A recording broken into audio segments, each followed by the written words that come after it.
তোমরা আমার কোন নিয়ামতকে অস্বীকার করবে,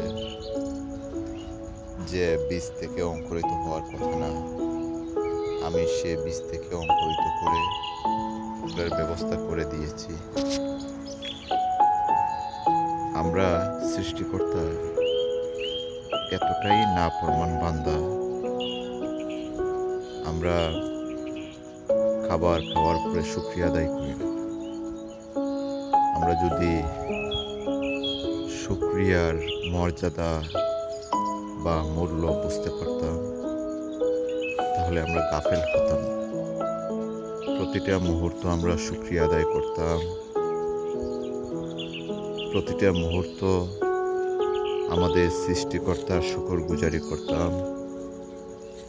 কারণ শুকরগুজারি করলে কখনো কমে না, খাবার কখনো কমে না, রিজিক বৃদ্ধি পায়। কিন্তু আমরা শুকরগুজারি করি না। আমাদের শুকরগুজারি করা উচিত, প্রতিটা মুহূর্ত আমাদের শুকরগুজারি করা উচিত। ধন্যবাদ সবাইকে।